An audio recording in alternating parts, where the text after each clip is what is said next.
Вот так вот, чтобы все не разбрызгать. Видите, да? Эффект видите, да? Так, вот мы видим редуктор. Значит, дешевого инструмента. Но как ни крути, принцип один и тот же. Масло поставалось хрен знает где. А здесь все полностью сухое. Вот смотрите. Зубцы шкребутся. Уже вот счесало их. Видите, что происходит? Тут вообще. Давайте сейчас посмотрим, что будет.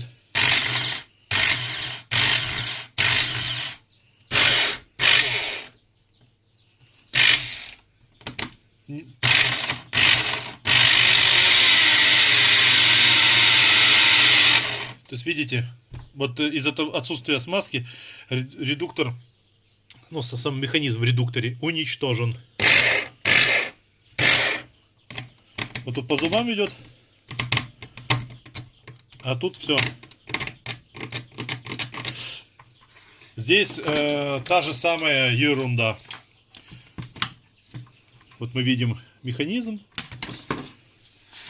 Вот мы видим механизм. На сухую тоже полностью.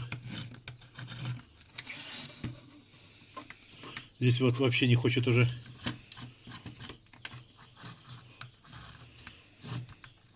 То есть смазка вот оставалась вся вот здесь. Ее здесь вообще, блин, практически не было. Ну что, переходим теперь к основному пациенту. Итак, вот у нас две болгарки, 180 и 125. 125 уже лечение прошла, поэтому можете посмотреть видео, смазку, как изготавливал своими руками, пропорции. Они на самом деле, их есть несколько видов, но на последней я сошелся 1 к 3. То есть мы берем там, допустим, 50 грамм солидола и 150 моторного масла и мешаем. Переходим к болгарке. Я сейчас ее запущу, прокручу хорошенечко, чтобы потом никто ничего не рассказывал, что редуктор не нагрелся, масло не растеклось.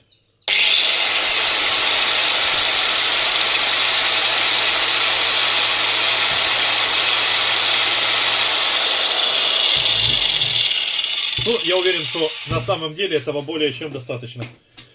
Итак, поехали.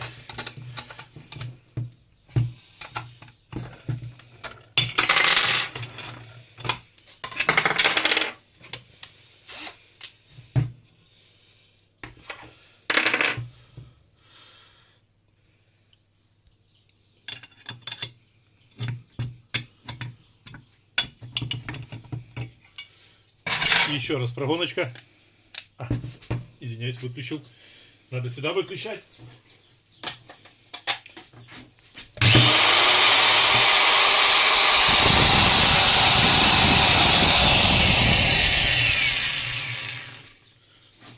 Пока даже не выключаю, потому что есть что сейчас показать.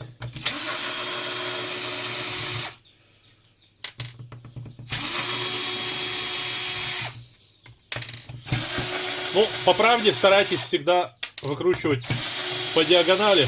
И в особенности закручивать по диагонали.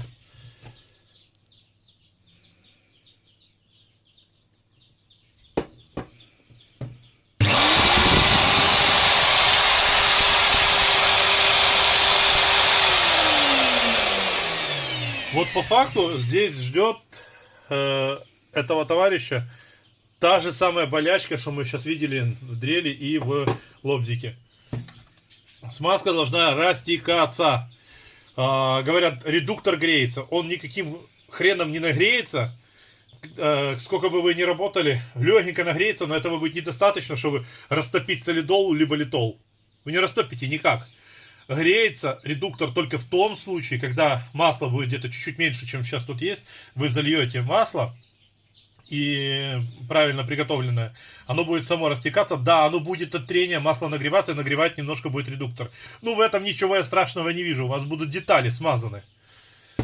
Мы сейчас выгребаем вот эту всю жижу отсюда. Вот у меня есть уже баночка, как видите, литол, солидол. По поводу смазки, я уже показывал, она должна быть вот такая текучка. Можно сделать даже еще жиже, чтобы она была более жидкая. Хорошенечко размешать, потому что вот 1 к 3, 1 к 2, 1 к 1 можно. Но лучше, конечно, 1 к 3. Я лично так предпочитаю. Вот это 1 к 3 вы сейчас видите, чтобы оно вот такое вот было. Итак, мы берем сейчас и выгребаем все содержимое.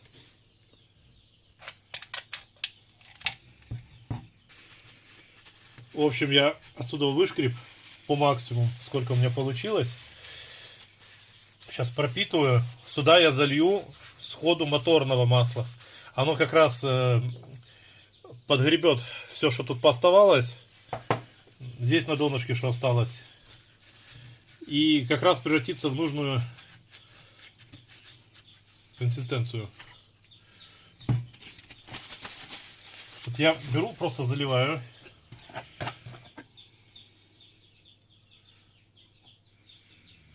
Много лить не надо. Его достаточно столько. Оно стекать будет и попадать будет на шестерни. То есть, сейчас я вот покажу вам на деле.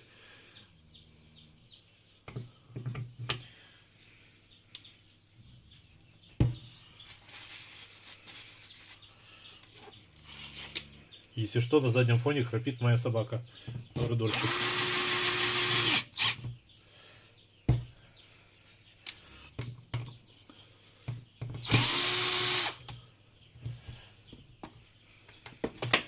Перед тем, как закручивать, вообще по-хорошему попадите сначала на зубчики, чтобы вы видели вот тут, как вращается вот эта шестерня. Значит, вы попали. Затягиваем все по диагонали. Я сейчас запущу, прогоню, раскручу, покажу, что получилось. Вытекать ничего не будет. Я даже закручивать, дотягивать не буду. Остальных два. Мы можем уже запускаться. Вы слышите, какой звук уже стал.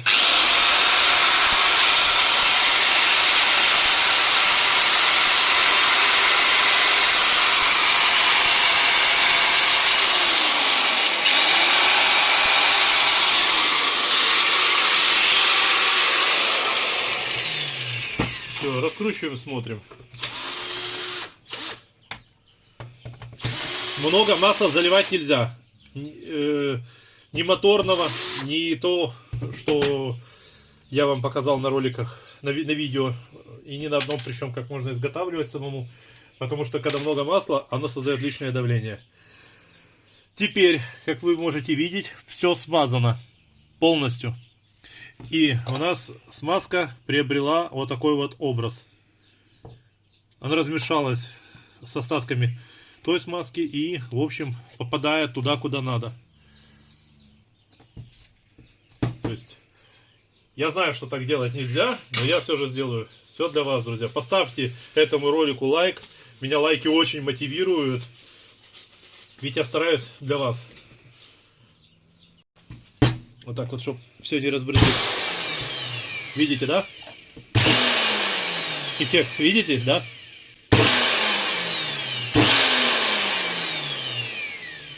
Все забрызгивается. Все обрабатывается, и болгарка будет у вас, блин, работать в 10 раз больше.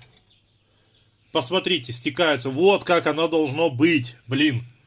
Говорят, да не надо, на заводе позаботились уже все там, на заводе добавили столько, сколько надо.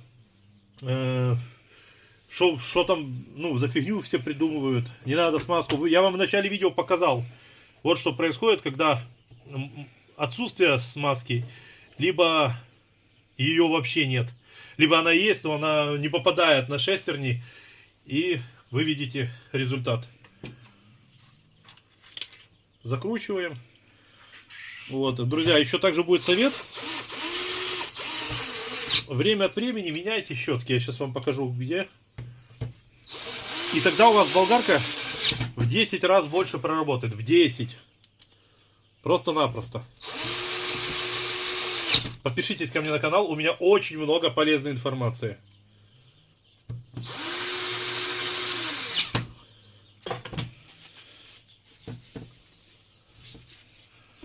У нас щетки здесь. Вы берете просто плоскую отвертку. Я уже показывал на видео, как менять, что, как делать. Если вы это будете делать, то у вас не будет вот такой еще болячки в болгарке. Сейчас я вам покажу. Смотрим. Щетки у нас, когда их уже недостаточно, они могут счухивать, счесывать вот эту штучку. Это очень плохо. И однажды потом просто будет искрить, плохо работать, вонять будет щетками, ну и так далее. То есть меняйте их хотя бы раз в 2-3 месяца. Если вы работаете и там плитку режете, там, я не знаю, вы слесарь или еще что-то. Есть в болгарке также вот такой вот механизм. Подшипник. Нужно полностью вот эту всю штуку вытаскивать. И туда можно вот так солидола добавить. Это подшипник, который, вот видите, да? Вот подшипник стоит на месте и крепит всю ходовую систему, чтобы он мог вращаться в своей оси. Для него нужен солидол, либо литол. Ну, я бы солидол рекомендовал, я всегда солидол использую. Это абсолютно во всех оборудованиях. В болгарках, в дрелях, в перфораторах, вот везде есть, где мотор крепится, двигатель. Есть вот такая штука, надо ее смазывать. Спасибо вам за просмотр, друзья. В общем, до скорой встречи. Пишите ваши комментарии, любые вопросы. Я стараюсь вам вовремя отвечать. И вообще поддержите этот ролик комментарием. Спасибо за просмотр.